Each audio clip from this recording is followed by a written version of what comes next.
آقای رضا از کردستان از برادران اهل سنت. سلام علیکم و رحمت الله.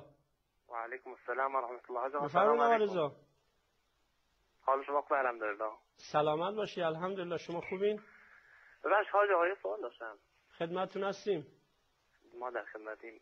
من به عنوان اهل سنت بله. خب نه ولایت امیرالمومنین رو قبول دارم. چی رو قبول دارین؟ نه ولایتشون. خب نه امام زمان رو قبول دارم. خب و نه برای امام حسین عزاداری میکنم. خب به نظر شما دین من تکمیله؟ دین شما کامل هست یا نیست؟ من یه روایتی از پیغمبر، از زبان پیغمبر من میگم، اینم پیغمبر حرف شما رو قبول داره یا شما حرف پیغمبر رو قبول دارید یا ندارید، ببینیم دینتون کامل هست یا ناقص هست. چطوره؟ بفرمایید در خدمتم. میزان رو قرار بدیم حرف پیغمبر. این کتابی که میبینید برادر صحیح جامع الصغیر هست. من این روایت رو به خیلی از سنیان نشون دادم، برنامه تریبون آزاد اصلا مبنای من هست این روایت رو خیلی تبلیغ کنم و نشون بدم. صحیح جامع الصغیر میبینید صفحه کتاب رو دیگه.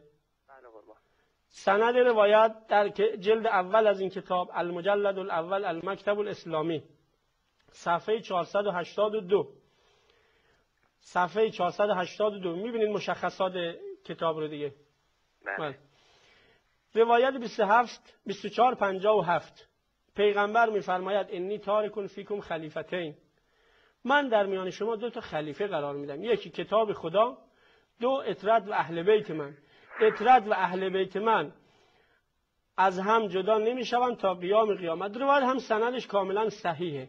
به نظر شما که به جای اهل بیت ابوبکر و عمر رو خلیفه پیغمبر میدانید، به حرف پیغمبر گوش کردید، شما به پیغمبر ایمان دارید؟ ببخشید حاج آقا، الان من یه سوال عظیمیای پرانتز باز کنم بعد جواب الان اینجا رو با هم بریم. الان شما پیغمبر رو گفتید، شما گفتید به پیغمبر ایمان دارید، شما حرف پیغمبر هم گوش میکنید یا نه؟ بله قبول دارم. خب حرف پیغمبر رو گوش دارید، چرا ابوبکر و عمر خلیفه میدونید؟ خب الان من یه تناقض اینجا ایجاد میشه. ببخشید بله. شما میفرمایید این ادعایی که اهل سنت و وهابی مثل هم نیستن، اینجا اختلاف پیش میاد. حالا ببین بحث وهابیت اهل سنت یکیان یا جدان بحث دیگه ایه. ببینید شما اعتقاداتتون رو عزیز من، شما اعتقاداتتون رو ارائه کردی، گفتی حرف پیغمبر رو گوش میکنی، اما امامت امیرالمومنین رو قبول نداری، مهدویت هم قبول نداری. من روایتی به شما نشون میدم که هم ثابت میکنه شما به پیغمبر ایمان ندارید، هم مهدویت باید بپذیرید، هم امامت اهل بیت. خب چرا شما حرف پیغمبر رو گوش نمیکنید؟ یه چیزی عرض کنم. وقتی شما میفرمایید امامت حضرت علی جزئی از اصول دینه، حالا ببین بحث جای دیگه نکشون، از این روایت جواب بده. من از قرآن ثابت میکنم که ولایت امیرالمومنین از اصول دینه. آقا من همین آقای رضا، من از قرآن برات ثابت میکنم که از اصول دین به شرط اینکه از اینجا بگذاریم. من مثل شما علم زیادی ندارم که با شما نه اینجوری نیست، دارید نه فکر میخوام بکنید، اینا نیاز به جواب دادن نداره برادر. فقط میخوام خودم رو روشن کنم همین. نه ببینید برادر گرامی، به حرف منم گوش میکنی یا نه فقط میخوای حرف بزنی؟ در خدمتم قربان. برادر گرامی، من یه روایت از پیغمبر نشون دادم به شما که پیغمبر میگه من دو تا خلیفه دارم، یکی کتاب خدا، یکی اهل بیت من. میخوام ازت سوال کنم راست و مردونه، چرا شما حرف پیغمبر گوش نمیکنید؟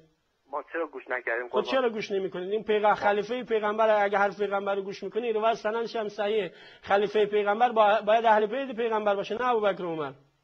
خود پیامبر موقع وفاتشون فرمودن دو تا چیز رو میذاره، دو تا چیز دو تا خلیفه دقیق نگاه کن، یا سنت یا اهل بیت هم. خب کجاست گفته سنت؟ این که دو تا خلیفه دو تا خلیفه، کار به حرف دیگه نداشته باشه. روایت دیگر بگذار کنار. پیغمبر گفته من دو تا خلیفه دارم، یک کتاب خدا، دو اطرت من. شما چرا به جای اطرت کسای دیگر نشوندید؟ من از این سوال تا جواب ندی من نمیگذرم ازش. شما میفرمایید ما الان حرف پیغمبر گوش ندادیم. گوش دادی؟ خودت بگو، من که نمیگم، خودت قضاوت کن. این کلاه خودت رو الان از سر در بیار اینجا بذار زمین، به کلاه خودت بگو کلاه من پیغمبر گفته خدا، پیغمبر گفته کتاب خدا، اهل بیت من، اما من گفتم ابوبکر و عمر. حرف پیغمبر گوش دادم یا ندادم؟ ببین کلاه چی جواب میده. حالا به نظر شما من الان گوش ندادم، درسته؟ چی؟ به نظر شما که میگم من قبول گوش ندادم؟ گوش دادی؟ خودت بگو خودت نه بگو. من میخوام به نظر شما، من که میگم من میخوام وجدان خودت بیدار بشه. من میخوام وجدان خودت بیدار بشه. من که یقین دارم شما حرف پیغمبر گوش نمیدی. این عقیده منو بیش از 1 میلیارد مسلمان قبول داره. یعنی به آقا نظر 5 میلیارد نفری دیگه خدا رو قبول ندارن. 5 میلیارد دیگه. من چیکار ما که دارم؟ نباید بگیم که چون 5 میلیارد قبول ندارن پس خدایی نیست. من چیکار دارم به اون؟ آقا اونا خدا رو قبول ندارن. اونا میان مسیح میگن خدا. این 1 میلیارد هم حرف پیغمبر رو گوش ندادن. 5 میلیارد حرف خدا رو گوش ندادن، 1 میلیارد هم حرف پیغمبر خدا رو. جزاک الله. یعنی از این مقدار مسلمان که فقط اهل تشیع حق هستن. ببین پیغمبر میفرماید امت من به 73 فرقه تقسیم میشه. 72 فرقه مستقیم با کله میرن وارد جهنم میشن، فقط 1 فرقه وارد بهشت میشه. شما کدوم یکی فرقه هستی؟ من طبق قرآن و سنت. کدوم قرآن و سنت؟ کدوم سنت؟ این سنت پیغمبره. دقیق این سنت پیغمبر. سنت پیغمبر میگه انی تارکون فیکم خلیفتین. شما سنت پیغمبر هم قبول نداری. شما میفرمایید بعد وفات پیغمبر همه مرتد شدن. آقا ببین این حرفا رو ولش کن، از اونجا بحث عوض نکن. من اونجا هم همه رو حفظم. بحث عوض نکن. پیغمبر شما گفتی من طرفدار سنتم قرآن. حالا قرآن که باشه قبول. طرفدار سنت پیغمبر هستی. پیغمبر میگه بعد از من 2 تا خلیفه است، یکی کتاب خدا، یکی اهل بیت من. این سنت پیغمبر رو چرا گوش نمیکنی شما؟